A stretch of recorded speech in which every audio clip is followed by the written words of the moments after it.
Jovens, tudo bem com vocês? Eu sou Jais Catafesta do podcast O Casal do Têxtil. E aí, ao meu lado, Juliana Harbs. Oi, tudo bem com vocês? E hoje, gente, um casal do têxtil também. Vou apresentá-los em nosso 18º episódio. A presença de Camila Selhorst, coordenadora de marketing e produto, e Guilherme Selhorst, diretor da Brasil Botões de Jaraguá do Sul. Sejam bem-vindos. Obrigada. Muito obrigado a vocês pelo convite, obrigado pela oportunidade. Acho que vai ser uma oportunidade legal da gente conversar e bater um papo legal aqui. Vai, muito legal. Estamos ansiosos. Muito bom. Sempre começando por histórias. Histórias, queremos histórias, saber como tudo começou. Então, nos bastidores aí a gente já conversou uns minutinhos, mas a gente tem que dar uma segurada, que senão a gente fala tudo, né, antecipado. Isso. Eu quero saber como é que a Brasil Botões começou, se você já estava inserido no mundo têxtil antes da Brasil Botões, conta um pouco da história aí, parece que foi o pai que fundou, né? Claro. Indo pro padrão do que é a indústria, a média da indústria aqui na região, a Brasil Botões também é uma fábrica, uma empresa familiar. Então ela foi fundada há 20 anos atrás, a gente está caminhando para o 20º aniversário, né? Então faltam 6 meses. Vitória. Ela foi fundada então há 20 anos atrás pelo meu pai, o Rogério, e o Patrício, sócio da empresa, que através de uma experiência que eles já tinham na indústria, eles conseguiram juntar informação e conhecimento necessário para começar o negócio. Montar uma operação, colocar para rodar, começar a gerenciar o que estava acontecendo, principalmente com a possibilidade de estar aqui em Jaraguá, perto de um dos maiores polos têxteis do Brasil, então favorece uma grande oportunidade. Sim. Há 20 anos atrás eu ainda não trabalhava, mas comecei aos poucos a conviver com a ideia e com o dia a dia do que é uma empresa. Então, estudei, qualifiquei até chegar a entrar efetivamente na Brasil Botões. Tive outras experiências profissionais em outros ramos, em outras indústrias, até entrar na Brasil Botões efetivamente e começar a operacionar na área comercial, né, a área de vendas, e por ali começar a aprender sobre o negócio, sobre gestão, estudar cada vez mais, para poder desenvolver qualidades e começar a entender esse mundo têxtil, né? Que legal. Então, e o pai que fundou a empresa, como já se falou, né?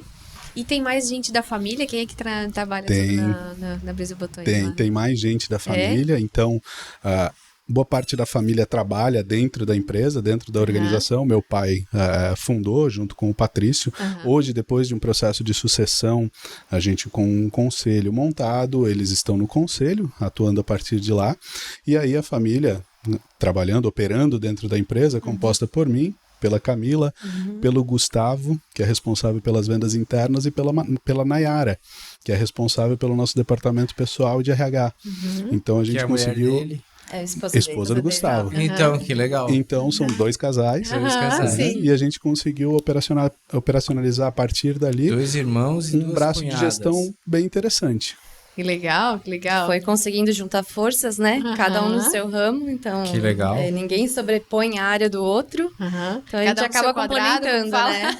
Sim. E Camila, tu é responsável, então, lá pelo pessoal de desenvolvimento de produto? Como que é a tua função lá, assim? Quando eu entrei na Brasil, comecei com o desafio de números, né? Sou contadora. Então, que joia. A gente começou vendo essa questão de balanço financeiro, enfim...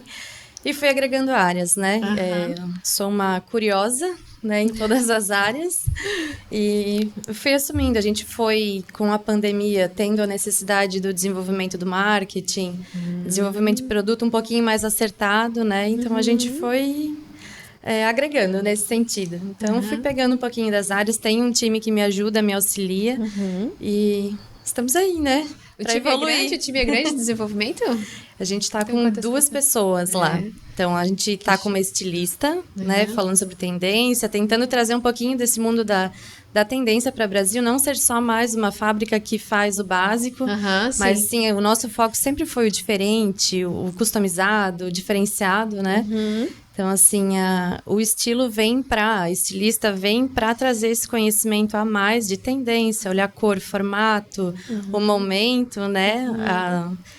e colocando os itens dentro das cartelas de cores, principalmente, né? E deixando os itens mais bonitos ainda. Sim. De toda forma, esse desenvolvimento deve ser mais curioso, eu imagino, por conta de que a estilista deve idealizar o material, mas deve ter um laboratório para tentar se fazer tudo aquilo que ela idealizou, né? E ali mesmo é que a mágica acontece, provavelmente, Pois né? é, daí então, Sim. pegando a tua pergunta, a Brasil Botões, ela não fabrica só botões.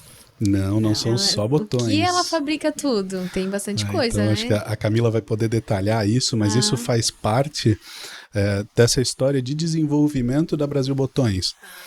Então, a Brasil Botões, ela sempre teve a sustentabilidade. Antes, pode ser uma palavra não muito interessante nesse contexto, mas a sustentabilidade nem era hypada, nem estava nos trends Certeza ainda. que não. E a Brasil Botões já nasceu assim. Então é uma questão que a gente não precisou fazer uma força para colocar isso para dentro da cultura da empresa. Pô, a gente Legal. precisa começar a fazer isso, precisa começar a aprender, precisa começar a trabalhar. Não porque ela foi fundada e ela foi montada com esse pensamento. Isso vai amarrar com o caminho que seguem os nossos desenvolvimentos. Então, claro, diversificação de produtos, no começo, só botões. Depois a gente passou a trabalhar com fivelas, com argolas, ponteiras, passantes, como complementos de produtos. Mas aqui eu estou falando na variação Com uma de matéria-prima produtos. semelhante, fazendo outros tipos de... outras possibilidades, mas eu falando sobre variação de produtos. E aí a gente começou a explorar aquilo que já estava dentro da cultura da empresa, que é a questão sustentável e a questão ecológica, mas de uma forma muito prática. É uma coisa que a gente bate lá dentro da empresa bastante na tecla, de que a gente não quer um conceito, só um conceito de um produto. Puxa, isso aqui é legal, pode ser aplicado. Tem que ser efetivo. Tem que ser um produto que pode ir para uma linha de produção de uma grande empresa, dos nossos grandes escalar, clientes, né, principalmente. Perfeito. e que seja viável. Né? Então, a viabilidade para a gente é muito importante quando a gente desenvolve um produto. Então, é aí, com esses quesitos e nessas linhas, é que a Camila e o time do desenvolvimento conseguem trabalhar para desenvolver os produtos que a gente tem em catálogo, principalmente o que a gente vem lançando nos últimos anos. Né? Um dos nossos grandes desafios desse ano era tentar ressignificar a escolha do aviamento, né? Então, nesse contexto, a gente foi olhando o que a gente pode fazer para que a gente não leve só aquele catálogo simples na frente do cliente, que ele vai virar várias páginas. Olha, é sempre a mesma coisa. Esse tem preto, tem azul, tem esse tal, tem uma borda, o esse outro é não redondo, tem. esse é quadrado, né? Mas sim. daí tu olha e tu não consegue aplicar, porque ele acaba...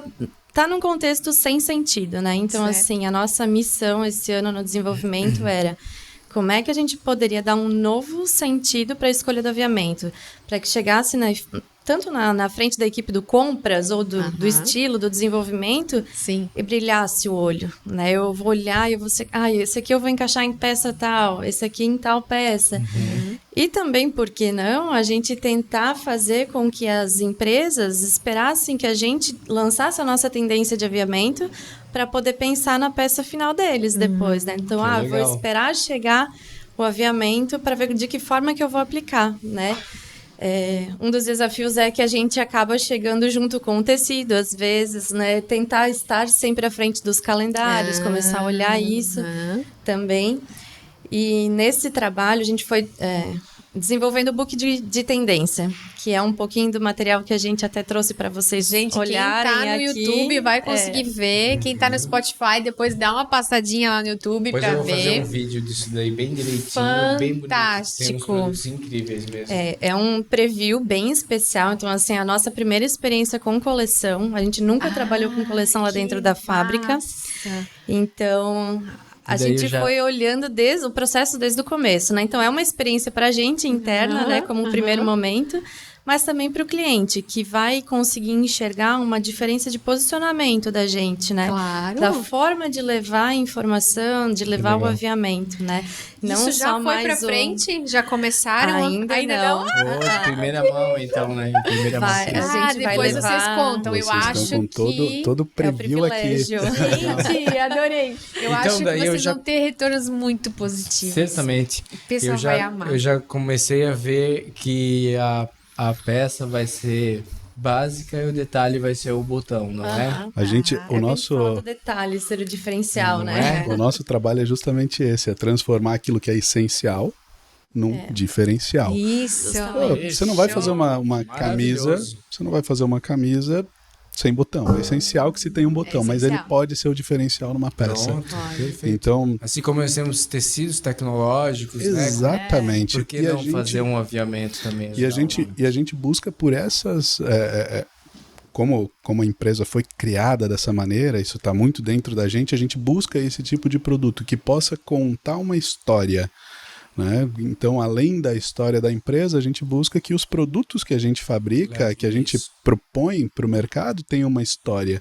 Então, quando a gente fala de botão de madrepérola, por exemplo, que é um botão feito de concha, é uma concha que é extraída do rio Tocantins, lá no Pará. Para chegar até lá, são 2 dias de viagem para chegar na região onde se extrai a concha, comunidades ribeirinhas do Pará que fazem a coleta dessa concha, fazem um primeiro trabalho de produção lá no Pará ainda, para depois mandarem aqui para Santa Catarina, para isso receber uma lapidação, para poder terminar o processo de produção e transformar ele efetivamente num botão. Cara, Então- eu posso dizer que ninguém sabe disso aí não, meu. Essa é uma característica que a gente está tentando levar até o mercado para dizer, poxa, você está vendo esse botão aqui? Isso é um botão feito de uma concha Pois então. do leito do rio Tocantins por uma comunidade ribeirinha que iniciou esse processo de transformação. Então existe uma história que, claro, a gente fala muito sobre o botão, mas a roupa guarda muita história. Aham, sim. É no botão, é na etiqueta, é no tecido, é no algodão. Pô, quanta história tem para contar? Tem. E daí vem o viés sustentável também, né? Porque é fácil as pessoas perguntarem pra gente assim, por que vocês não importam madrepérola? É muito mais Pronto. simples, né? Aham. Trazer ele pronto. Mas por que não? Não é o que a gente quer. Ali vem a parte sustentável da empresa, né? A gente tem as comunidades que extraem, tem 2 empresas parceiras lá que fazem a parte do corte das pastilhas, aí vem esse material. Tem toda uma complexidade para a gente poder contar essa história. O desenvolvimento econômico também da região de lá, Sim, não só certamente. aqui também, né? Então, assim, a gente prefere pensar em tudo isso e levar essa história completa para o mercado do que simplesmente levar o item pronto Fantástico. importado, né? Fantástico. Nada contra quem importa, né? Sim. Mas a Na gente minha gosta. opinião, tem muito mais valor. A gente tem muito disso. Brasil já está no nome da empresa, então a gente tem muito que olhar para cá. Né? Então são possibilidades que a gente tem aqui e a gente consegue transformar, a gente consegue fazer acontecer por aqui. Um dos trabalhos que a gente faz, como a gente desenvolve muito produto também, tem muitas empresas, muitos clientes nossos que fazem pesquisa no exterior. Então, muitas vezes a gente sente que esses clientes eles têm uma dificuldade em abrasileirar um produto europeu. Claro, questão de modelo, modelagem, isso já existe um caminho. Sim. Mas quando a gente fala na conversão do euro para real, poxa, eu fui para fora, eu vi uma peça que custou X euros, 10, 12 euros por um aviamento, mas que não é viável no Brasil. Então, como é que a gente transforma isso num produto viável para o nosso mercado, mas mantendo um conceito, mantendo uma história, mantendo uma linha de pensamento que foi feito o esforço de buscar lá fora? Então, um abrasileiramento é uma leitura do que a gente está vendo. Então, eu acredito muito nisso, que essa indústria que é tão forte, principalmente aqui na região do Brasil, tem muita condição de entregar história, de entregar produto, de entregar qualidade, Certamente. que não deixa devendo para lugar nenhum do mundo. Não. Eu acredito né? que até E muito que lá pelo fora contrário. também é muito bem visto, né? É muito bem valorizado, né? É um Brasil múltiplo, né? Brasil. É múltiplo, tem muita história, muita Diverso. possibilidade aqui. Então, o mercado, eu entendo e tenho sentido nesses últimos anos que ele tem mudado e ele tem entendido essa posição de mudança, principalmente para aquilo que é sustentável, para aquilo que é ecológico, para um conceito efetivamente introjetado na indústria. E não mais como, poxa, eu preciso buscar porque tem que ficar bonitinho no meu marketing. Pronto, exatamente. A gente Não, tem precisa visto isso. precisa Sim, buscar nos porque convidados. faz sentido, Aham. porque lá na ponta, na loja, tem alguém que está batendo na loja e está procurando. Verdade. Me conta a história dessa peça. Por que eu levo uma ela e não a geração outra? diferente, né? E Sim. a gente tem que acabar se adaptando. E eu acho que isso até foi o que a pandemia acabou trazendo pra gente, né? Algo de bom, né? Justamente. Foi uma Algo escola, de eu digo bom. que a gente fala, né? Quem passou pela pandemia merece um certificado quase de conclusão de curso.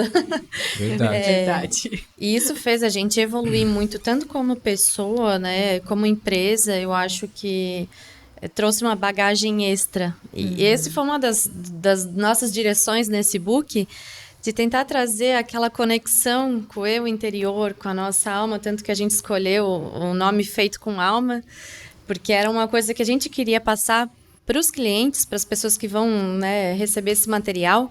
Então, de olhar para si, olhar para dentro, tentar buscar as lembranças de casa de vó com a caixinha de botão, que tu ia lá e escolhia os botões coloridos, olhando para todo esse aspecto natural de conseguir ver os materiais e entender que aquilo tem essa história por trás, né? Então, a gente gostou muito do resultado, acredito que todos vão gostar também, né? Mas atrelando também a toda a variedade de materiais, né? Como a gente estava falando antes, a gente trabalha com o simples da camisaria, né? A alfaiataria, os botões comuns, mas todos os outros têm, sim, as suas características. E a gente fala muito dos materiais que a gente trabalha, né? O coco, a madeira, a nossa linha lançada no ano passado com farelo de casca de arroz, que os também materiais que vocês utilizam também são muito diferenciados nesse âmbito aí da sustentabilidade, não é uma coisa só, né? E eu percebi que ali, então, tu deu um contexto para cada peça, para cada conjunto de peças, é isso no desenvolvimento? Isso a gente tem a cara disso, você pode utilizar para isso, então tu já estás entregando uma solução pronta a do teu gente cliente. já ir conectando com aquilo que tem de tendência, né? Então, assim, tudo isso envolveu uma pesquisa antes. Então, não foi só escolhido os botões da nossa caixinha e colocado ali, né? Sim. Não, envolveu sim uma pesquisa de tendência, olhar o que... Aqui a gente está falando de primavera-verão, 24, 25, né? Então, a gente foi olhando o que o mercado também estava necessitando. Conversando com clientes também, para trazer as necessidades baseadas nas necessidades deles, né? Então... Dali a gente partiu por um mundo criativo sem fim, né? Eu acredito que se você que trabalha com isso ficou impressionada, apesar de que pode dizer que é suspeito falar, né? Mas não, eu digo que se você que trabalha com botão há tanto tempo gostou, eu acredito que quem vai ver vai gostar também. Vai ser um sucesso. Eu gostei, eu tô admirado. Sim. E desde a feira, que eu já tinha visto algumas coisas lá na feira. Então... é muito legal mesmo. A gente tem ali dentro muita releitura de botões que já existiam em cartela, né? Com novas caras, a gente levava. Às vezes, só com um acabamento diferente já dá um outro Mas visual. eu achava que o madrepérola hoje em dia era artificial. Não. Existem opções sintéticas que fazem uma imitação, mas pelo contrário, o madrepérola natural tem ganhado um mercado bem expressivo por lindo, conta dessa história dele. Eu sou admirada com o madrepérola. Então, legal, eu também. o botão ele efetivamente começou, ele nasceu como um acessório natural. Ele começou como lasca de pedra para fechar peles, nasceu como pontas de chifre, nasceu como pedaços de concha. Só que aí se viu que também era bonito, né? Sim. Os nossos antepassados também tinham um bom gosto, vamos dizer assim, né? Então eles acabaram, né? Tanto que hoje em dia se busca de volta esses materiais por uma questão ecológica também, mas por uma questão estética. Poxa, é tão bonito. É tão bonito. Claro, Mais bonito. claro Porque que hoje se perder, né? É mágico, tão né? bonito. Uma cor mágica, né? Exato, ele tem um jogo de cores bonito e eu acho que hoje em dia, claro, pelo tamanho, quantidade de gente, tamanho da indústria, a gente precisa pensar em uma questão industrial, de escala, de volume. Pronto. Então, ainda se precisa do suporte do botão sintético, do botão que é feito de resina. Até tem muita gente que conhece por botão de massa, né? Por conta de escala. Ele é o botão mais escalável que tem, então, a nível mundial, se usa muito esse tipo de botão, apesar dos naturais estarem ganhando muito espaço de mercado. Então, como a gente desenvolve e acompanha esse mercado, a gente consegue ir tirando essa temperatura, sabendo o que tá buscando. Mas claro que se eu for falar aqui de composição de mix de produto, o maior volume ainda são dos sintéticos. Até porque os produtos populares que a gente veste, eles são a grande maioria, né? Sim. Exatamente. E o de luxo, o exclusivo, né? De repente ele não tem esse volume todo. Não tem o mesmo volume. Então essa consideração e essa condição que a gente precisa ter, inclusive quando a gente fala na parte industrial da Brasil Botões. Esse mix de produto, essa composição de produtos, sabendo que existem essas variações de mercado. Poxa, eu tenho um mercado que espera um resultado de mim. Tem outro mercado que espera outro resultado. E isso é muito regionalizado também.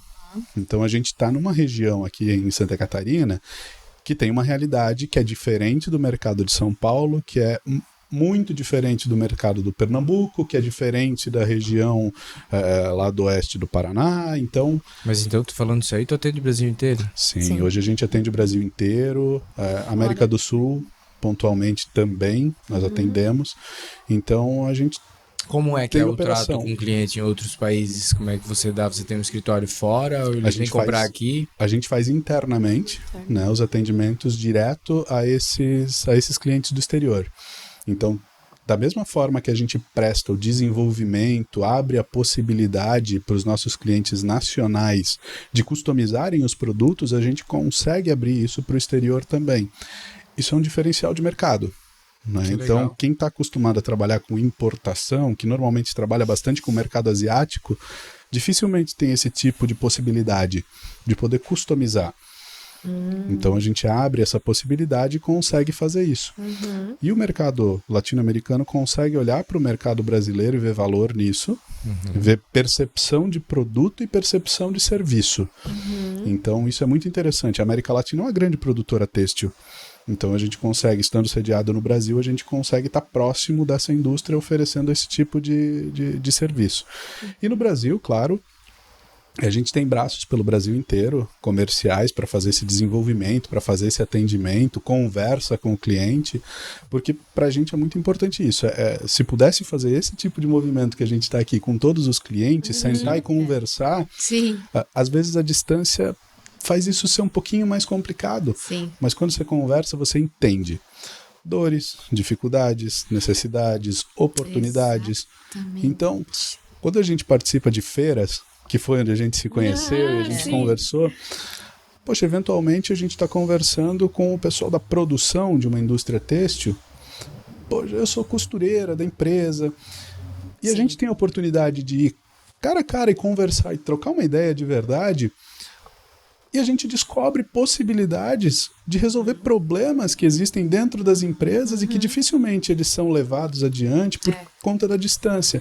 Então, quando você senta e conversa, você entende o teu cliente, ouve, fica mais fácil de entender como é que você pode prestar um serviço. Então a gente preza por ter essas pessoas pelo Brasil, esses representantes, para estarem próximos, ouvirem e trazerem aqui para Santa Catarina uma realidade de outros lugares. Que legal. Então acho que fica muito fácil e gostoso de trabalhar dessa maneira.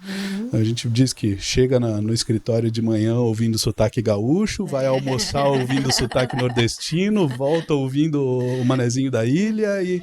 Então essa dinâmica é muito boa. No setor comercial até muda o tom de voz ou o tipo da voz com quem que fala, né? Sim, não tem isso? Sim, muda o tom de voz, muda o posicionamento e é uma questão sotaque, de adaptabilidade. É uma questão de adaptabilidade. Sim, então fica natural. É natural, é natural e é lógico que num país tão grande a gente vai ter essas diferenças e fazer isso é uma arte. É verdade. E por curiosidade, assim, a gente escuta muito quantidade de peças fabricadas e tal, né? Mas peça de roupa, porque a gente não tá acostumado a ouvir peça de botão. E a produção de vocês, assim, eu não faço ideia, assim, do que é uma grande produção, o que mais produz, quantidades, assim. Hoje, dimensionar a produção de botões, quando a gente fala em variedade de produtos, aí a quantidade de peças de botão que saem de dentro de uma empresa podem variar bastante.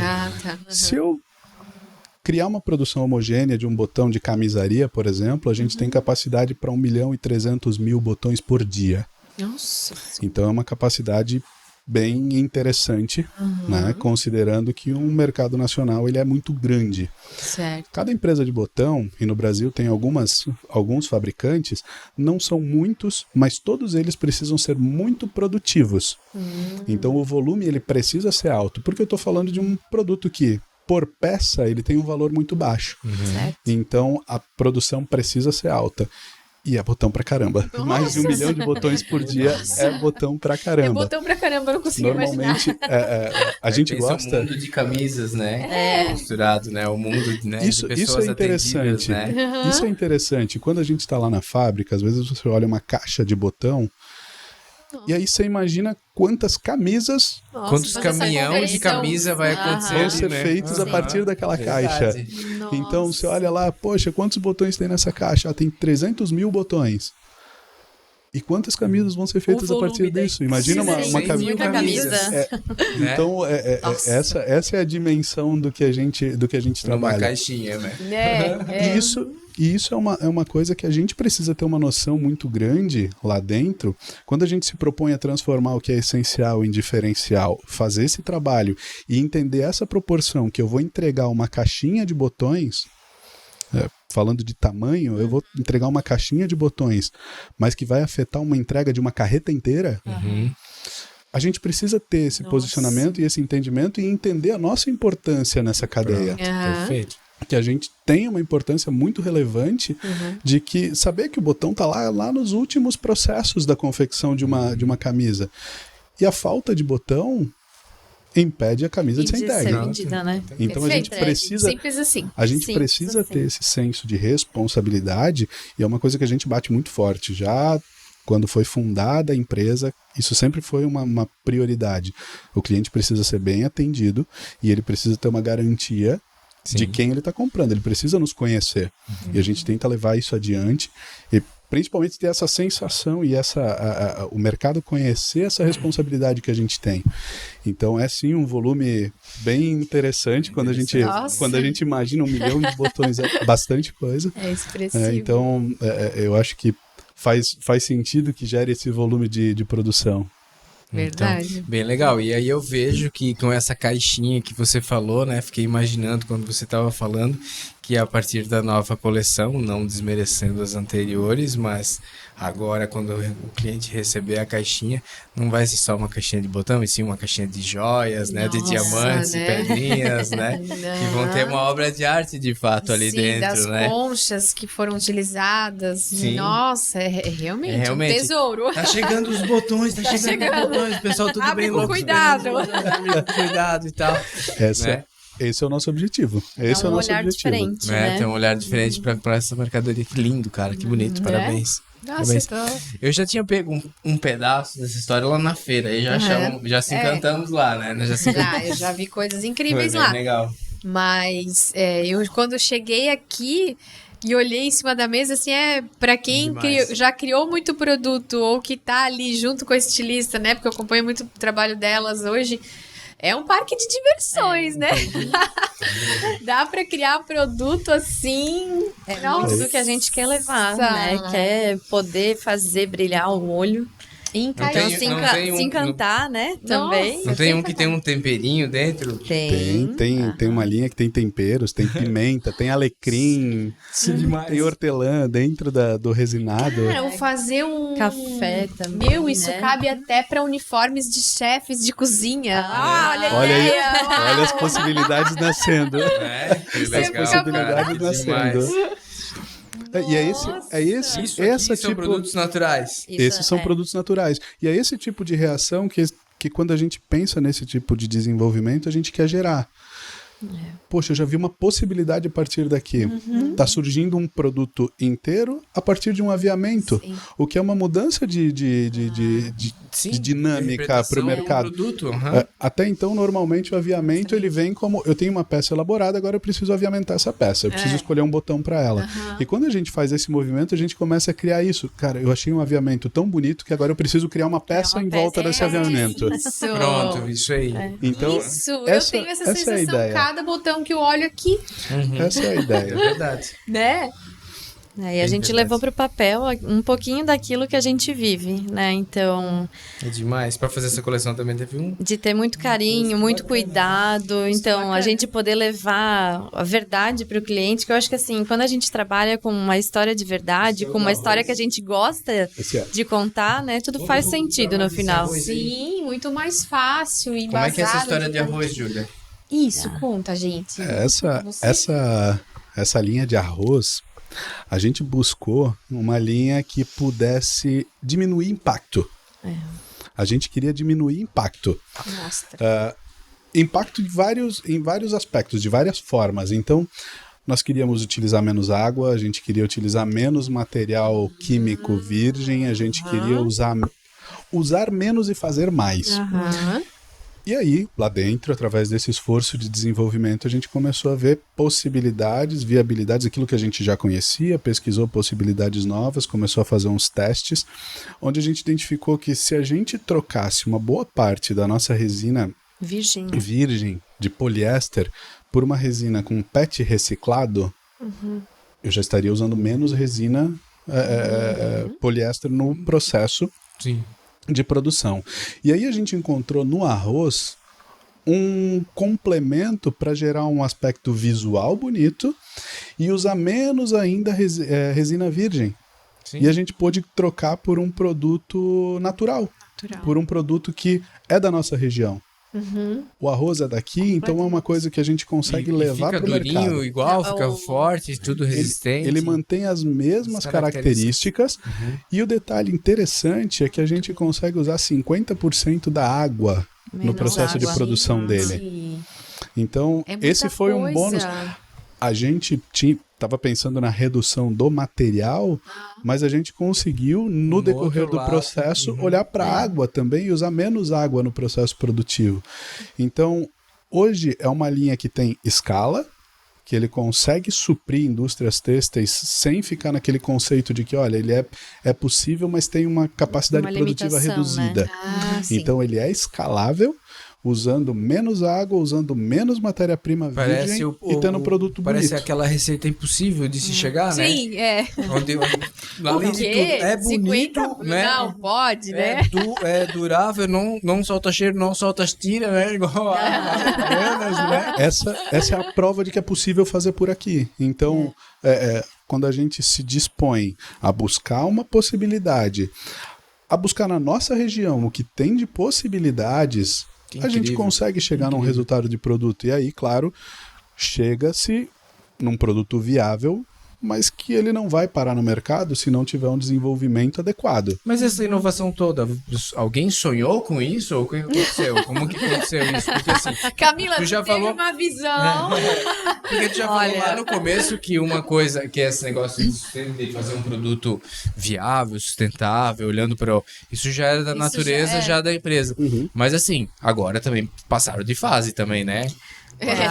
O arroz, a linha do arroz já tem que dar o mérito pro Gui, né? Que com a equipe foi pensando até chegar nesse resultado. Também uma necessidade de cliente, né? Então, como é que a gente poderia encaixar um produto que fosse o mínimo ou o máximo sustentável, ou como a gente conseguiria chegar nesse coeficiente, né? Então foram pensando em conjunto, né? A gente não faz nada sozinhos lá, né? Então, assim, até chegar nesse resultado final. Porque o conceito, para desenvolver essa linha, a gente queria um produto que fosse sustentável e que a indústria, que os nossos clientes entendessem como sustentável. Primeiro desafio, o que é sustentável? Foi a primeira pergunta que a gente fez, né? Porque até então, no mundo do aviamento, não tinha isso, né? Até, inclusive. O Dyson vive se perguntando. Ela não tem uma resposta clara, que esteja escrita de uma maneira que determine, principalmente quando você começa a pegar recortes. O que é uma peça, uma camisa sustentável? Pode ter uma definição. O que é um algodão sustentável? O que é... Começa a ficar um pouco mais difícil. Quando você vai indo para o micro, e aí chega no botão, o que é um aviamento sustentável? Qual o E número aí a gente ideal foi... dele, né? O percentual dele que tem que ser, ou o que a gente precisa fazer para ser sustentável, né? Porque eu penso assim, eu posso estar errado também nessa colocação, até nas reuniões do Sebrae eu me incomodava muito com essa pergunta, por conta de, assim, pegar um pedaço de madeira, né? E tu trabalhar 20 horas em cima daquele pedaço de madeira para fazer um botão não é sustentável. Uhum. Mesmo que tu usou madeira, né? Uhum. Não é? É esse o pensamento. Então, assim, não é sustentável a qualquer custo ou a qualquer tempo, assim, que o cara ficou trabalhando, né? Ele tem que ter uma viabilidade, porque senão é mais fácil, de fato, fazer de plástico. Claro. Vamos dizer assim. Sim. Vai ser mais sustentável. Porque não é? existe não é só uma receitinha de bolo que você mistura algumas coisas e sai um produto. Então a primeira pergunta foi justamente essa: o que é sustentável? O que é sustentável? Então a gente criou o nosso conceito e foi para o mercado perguntar para os nossos clientes, principalmente para os grandes players do Brasil, o que você entende como sustentável? Me dá a tua definição de sustentável. E, gente, a variação das respostas é Enorme. impressionante. É impressionante. Tem empresas que o conceito é, se tiver qualquer coisa ali, tá valendo, é sustentável. Só para dizer que tem. Tem empresas que são muito mais abrangentes e que têm um rol de quesitos para chamar o produto de sustentável. Então a gente conseguiu chegar interpretando esses resultados com aquilo que a gente acredita num percentual físico do produto, de economia de processos, de economia de insumos, de utilização de outros materiais, origens de outros materiais, capacidade de entender os resíduos gerados nesse processo. A gente chegou num número que acima de 50%, aí eu estou falando de composição de produto, Pronto. que acima de 50% dele é um número que o mercado entende e justifica como sustentável. E a gente conseguiu chegar nesses números no produto físico e inclusive no consumo de água. Então, reduzindo pela metade o consumo. Nossa, eu não consegui imaginar Isso faz com que a tua produção ela seja de uma forma escalável. Quanto mais ela cresça, o teu consumo de resíduo não vai crescer mais no mesmo patamar, ele vai desacelerar. Então, chegando nesses números, a gente conseguiu começar a testar possibilidades de produtos. Ok, entendemos um número, entendemos um conceito, agora a gente vai começar a buscar possibilidades de produto. No têxtil, a gente já precisa olhar para a questão estética. Então, também não é qualquer insumo, qualquer produto que vai servir para o têxtil. Porque, querendo ou não, quando eu faço uma fivela, ela precisa ficar bonita. Não adianta ela ter uma história, ela ter um sustentável e ser um produto esteticamente desagradável. Então, isso já dá uma limitada em alguns produtos que a gente pode aplicar. E aí, por conversas internas, por envolver time de produto, os técnicos químicos da empresa, faz testes, ajusta os testes e busca parceiros. A gente acredita muito em trabalhar com parcerias com outras empresas. Né? Então, a partir daí a gente chegou no arroz e conseguiu desenvolver uma receita e uma fórmula de processo para chegar nesse produto. Então, a gente, apesar de ter conversado com outras empresas, é uma produção da Brasil Botões, né? Diferente de algumas outras linhas de produtos que a gente faz em colaboração com outras empresas do ramo. Legal. Lá na feira também, agora tu falou do material, mas vocês mostraram uns By Plastic. produtos com resíduos Com dos resíduos. botões e Sim. ficaram lindos. Esse aqui, ó. Olha aqui. Esse é um trabalho que a gente desenvolveu em colaboração com uma outra empresa. Que dá pra fazer revestimento de Sim. piso, de tudo? Ele, inclusive, foi usado numa loja para fazer tampos de mesa, Sim, aplicação de eu parede. imagino. Então, Que legal, Eu hein? imagino isso Esse já. material aí, ele tem resíduos do nosso processo de produção. Então, tem resíduos de botão aí dentro, resíduos de resina e resíduo de embalagens de transporte. Sabe embalagem de sabão em pó, de amaciante, essas Sim, resíduos embalagens dessas plásticas, embalagens que compõem esse material e a partir dele as aplicações são diversas. E fora isso, né, também os resíduos lá em Jaraguá nós temos um projeto na prefeitura que é o Saco Verde, que coleta os lixos secos, né, recicláveis nas casas. Aqui eles são amarelos. Vai para uma cooperativa, essa cooperativa seleciona por cor, aí onde prepara de novo, faz a extrusão desse material e ele volta a ser numa origem virgem, né? Com exceção dos nossos resíduos. Os nossos resíduos, eles não voltam à forma natural. Então, o resultado final é essa placa e a partir dali a gente tira novos aviamentos. Então, aqui a gente tem um produto que a gente demorou um tempo, né, para conseguir deixar ele vendável, porque é difícil escalar esse tipo de produção, depende muito de terceiros, mas ele é 100% reciclado. Então, e ele tem o apelo ambiental, né, social, de ter essa questão de coletar os lixos, os resíduos, os nossos, os das indústrias, né? Coisa do Brasil voltando. Aqui Esse é o tem nosso processo produtivo. Esse é o processo produtivo, assim, é que a gente fabrica... O resíduo. Esse é o resíduo que a gente vai triturar e ele vai virar um insumo desse material aí que você tem na mão. Aqui, dá pra ver os pedacinhos. Então tritura ele.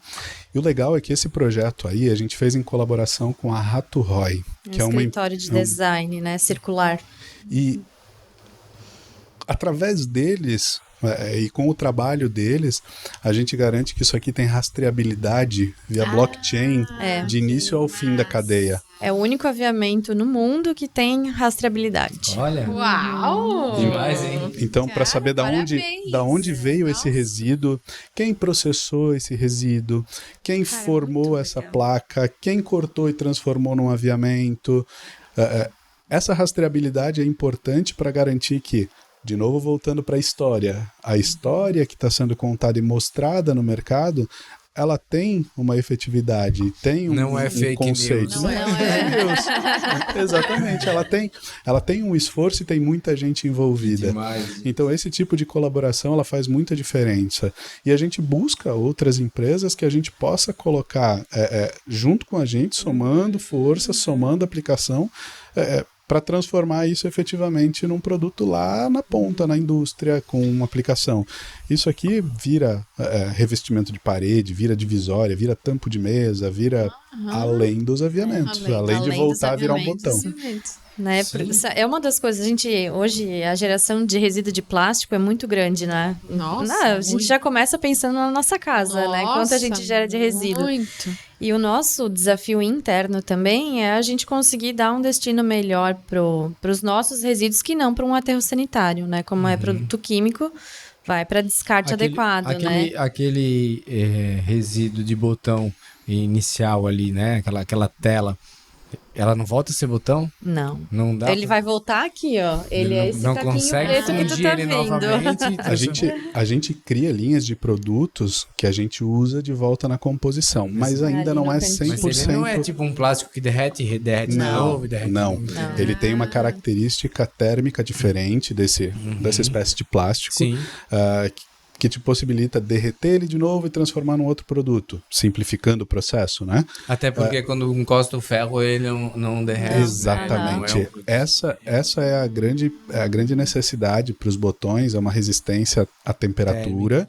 Né? Você pega um steamer para passar uma camisa. Certo. Então ele precisa ter uma resistência, ele precisa pegar corante num momento de tingimento com água quente sem deformar o produto. Sim. Então ele precisa...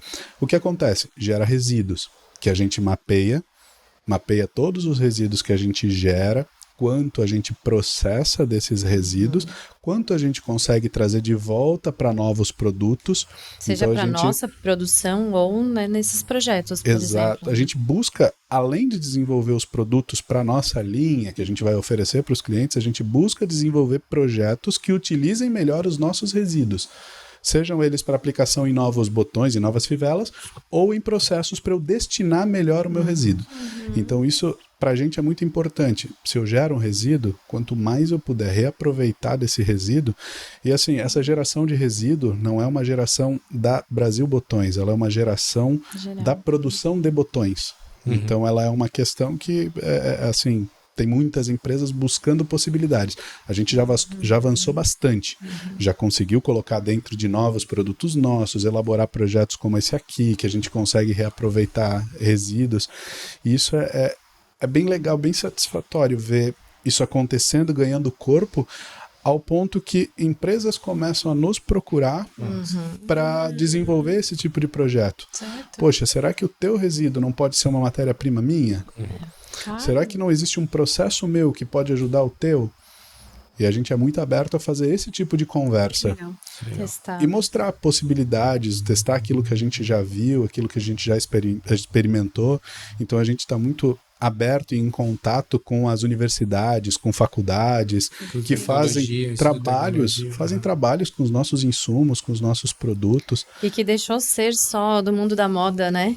Tá vindo muito pro design. A gente fala que é uma indústria que é pro têxtil, mas o nosso produto ele se aplica não só no têxtil, né? Não só no mundo da moda, Pronto, mas já sim vi no aqui design, na artigos de arquitetura. decoração, Sim, saca? Eu já vi Exatamente. algumas situações. Né? Tem aqueles painéis em 3 dimensões, né? Que se Sim. coloca na parede, né? E tal. Então, poxa, abre um mundo de possibilidades, Esse material aí já virou itens de decoração, Painel já ripado, virou né? painel, Então, olha, já Tampa de mesa. já está em uma agência bancária no estado de São Paulo, de um grande banco. daí eu tenho uma usou a pergunta aqui que eu decoração. fico até sem jeito de falar. Qual o maior diferencial da Brasil com relação a outras empresas semelhantes? Não é a gente tá a reunião inteira falando de diferencial, né? Eu acredito que processo de fabricação de um botão, claro que tem muito detalhe, tem muita tecnologia envolvida, até porque a gente precisa de um volume, né? A gente precisa escalar esse processo, mas o processo de fabricação de botão ele está muito bem desenvolvido e ele é muito parecido no Brasil e fora do Brasil também. Então, eu acho que talvez um dos principais diferenciais seja entender o movimento de mercado. É entender o que o nosso cliente precisa e, às vezes, antes do nosso cliente, o que o cliente do nosso cliente precisa.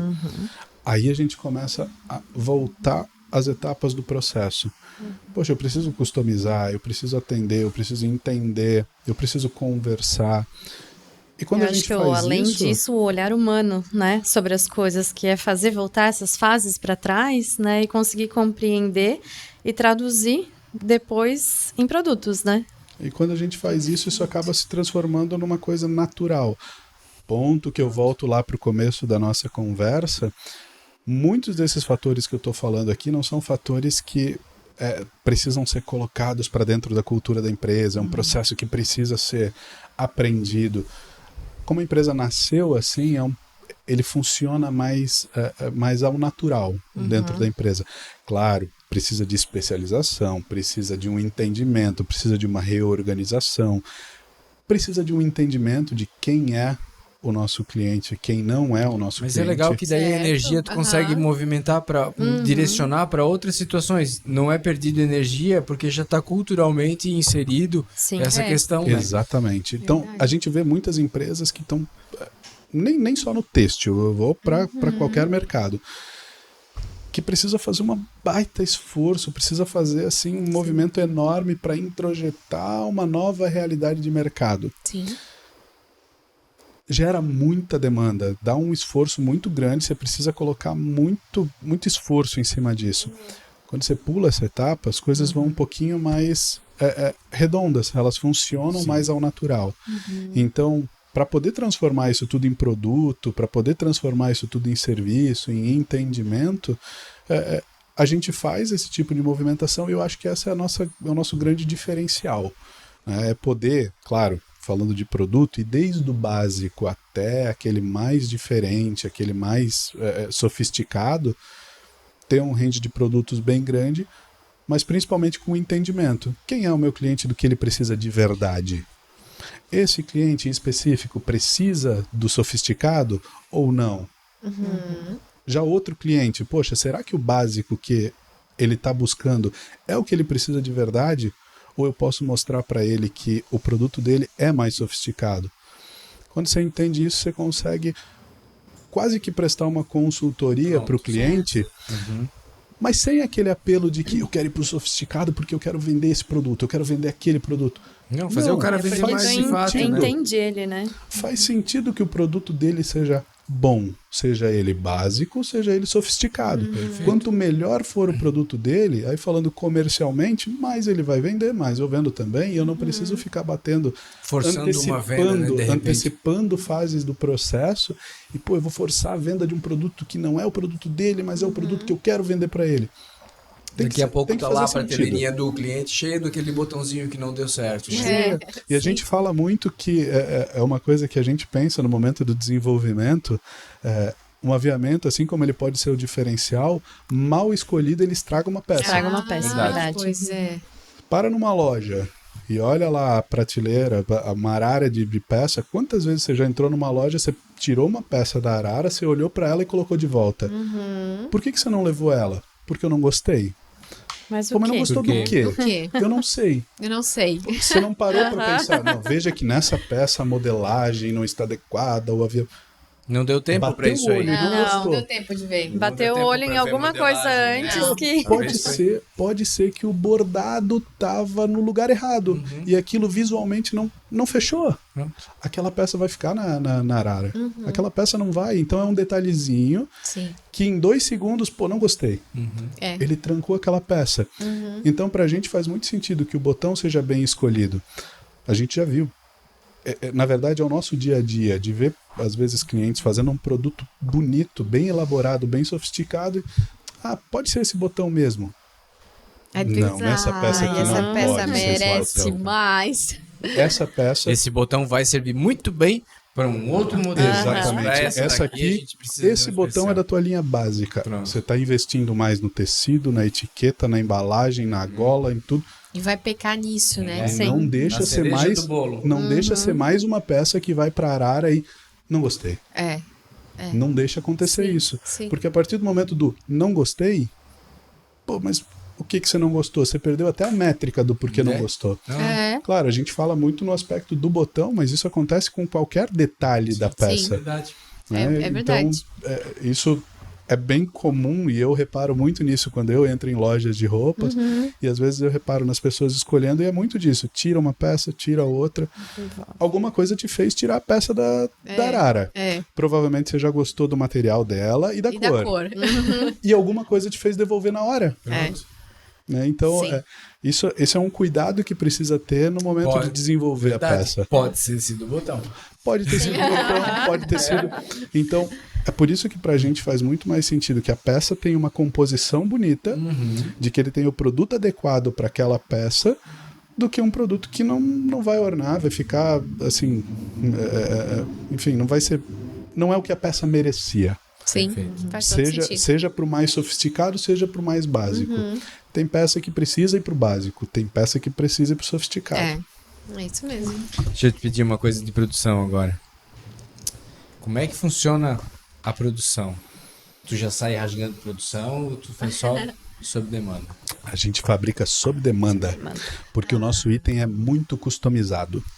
Então, claro, tem os botões que são os tradicionais, que tem um consumo perene, constante, que a gente até pode produzir sem demanda, mantém um pouco em estoque. Que pode ser personalizado depois, de repente. Exato. Sim, Então, existem possibilidades, existem alguns botões que são mais básicos e tradicionais que a gente consegue trabalhar assim. Mas como a gente se dispõe a fazer um item muito customizado, a gente fabrica sob demanda. O que acontece? A gente organizou e ajustou a nossa produção para atender a indústria. Qual é a diferença? Poxa, eu posso atender a indústria, posso atender o atacado. O atacado também é o meu cliente, mas as dores da indústria requerem algumas características de produção que são mais delicadas. Um prazo de entrega mais curto, uma assertividade na coloração, uma reprodutibilidade que às vezes no atacadista elas não são tão importantes quanto para a indústria. Como a gente está no meio de um polo industrial, a gente se posiciona dessa maneira. Como a gente faz tudo sob demanda, isso precisa acontecer rápido. Então a gente organizou a empresa para atender num prazo mais curto, entregando um produto customizado. Certo. Normalmente a customização ele leva a pensar num prazo muito demorado, num prazo muito esticado, porque você tem muitos detalhes de produtos. Então a gente investe mais tempo na elaboração do conceito do produto junto com o cliente até definir gravação, cor, furação, tamanho. A partir do momento em que ele entra para a produção, a nossa produção está organizada para acontecer rápida, para acontecer de uma maneira fluida. Legal. Então, por isso que a gente fabrica sob demanda, entendendo as necessidades do cliente. Que legal. Que joia. Muito legal. Perfeito. Que vai ter entrevista. Nossa. Gente, e assim, eu sei que isso às vezes é um pouco clichê, mas vocês têm alguma mensagem que vocês queriam passar para alguém que está nesse caminho, ou então nesse caminho da sustentabilidade que para vocês é mais natural, talvez, né? A pergunta talvez caminhe para isso. Talvez, Né? talvez a pessoa que está sendo reticente em entrar nessa, né? Vai porque não tem outro caminho, né? Mas eu quero deixar com vocês essa resposta. Eu acho que eu vou pegar a palavra e trazer um pouquinho do final da nossa campanha ali do arroz, que eu acho que fecha muito bem o tema e faz sentido para quem quer fazer alguma coisa, né? Como tu falou, é um caminho sem volta. Hoje, se a gente não entra na sustentabilidade, comercialmente perde mercado. Isso vai acontecer porque a geração que está vindo, ela pede muito isso. Então, um dos prazeres e dos desafios do ser humano é evoluir, né? Então, estar sempre em constante evolução. Na nossa campanha do arroz, a gente colocou que o mundo que a gente quer deixar é o próprio mundo, né? Então, é o que a gente quer deixar para os filhos, para as próximas gerações. E quando a gente fala de produzir ou fazer sustentabilidade, às vezes não é tão complexo como todo mundo imagina, né? Mas fazer o básico bem feito, fazer um passinho de cada vez. Eu acho que esse é um dos segredos, não dar um passo maior que a perna, sempre tentar encaixar uma inovaçãozinha por vez, não precisa ser uma coisa enorme, né? Ir trazendo aos poucos para dentro de casa aquilo que hoje nós na Brasil Botões a gente está acostumado a fazer, né? Uma das coisas que eu sempre escuto do meu sogro, né, é que a empresa começou com uma mesa no meio da produção, operando com produto sustentável. Então ali a gente já vai colocando nas pessoas, mas e que não é em todo lugar assim, né? Mas que todo mundo tem como começar de algum momento, né? Parar, trazer o time para a mesma linha que tu tá. Eu acho que isso é uma das coisas boas até que a gente tem lá na empresa. O pessoal, ele compra muito as ideias que a gente leva, né? Vamos fazer um endomarketing. Pessoal, a equipe Brasil Botões aí, né? Um grande abraço. É isso aí, a gente conta muito com eles porque esse trabalho que a gente está contando aqui, óbvio que não são feitas por 4 mãos. Não. Muito pelo contrário, é uma equipe... Por muitas, né? Desde a operação da produção até o desenvolvimento de produto. Quando você se propõe a customizar, você propõe a organizar uma fábrica, a atender aquilo que é customizado, você precisa de operador na produção fazendo aquilo acontecer de uma forma que seja uma verdade para ele, que entenda por que está sendo feito. Sim. Né? Então, são muitas mãos envolvidas no projeto, muitas mãos atuando em cima disso, e todo mundo precisa acreditar, precisa entender por que está sendo feita. Então, quando você pergunta assim, poxa, o que você pode dizer para quem está talvez começando? Põe o pé, testa, pensa sobre o que é verdade e conversa com outras pessoas, mas que tragam outra verdade, que tragam mais reforço no sentido daquilo que a nossa região tem para oferecer. E coloca o pé e começa a testar. Sai um pouco da tua caixinha, né? Olha de fora, olha de cima, olha, entende os 4 lados do teu negócio, entende quais são as possibilidades e começa. Começa, como a Camila falou, começa, que seja com um projeto. Faz, testa, metrifica, entende o que deu certo, o que não deu, mas começa. Enquanto ele estiver só naquele conceito de que, uma hora eu vou fazer, Esse uma hora passa um ano e passa mais uma coleção e outra coleção. Principalmente mais que um não é ano. só produto, né? E ele vai ficar. E assim, depois que isso começa a ganhar uma atração e começa a ganhar um corpo, isso começa a ficar mais natural. Mesmo para quem ainda precisa introjetar uma cultura.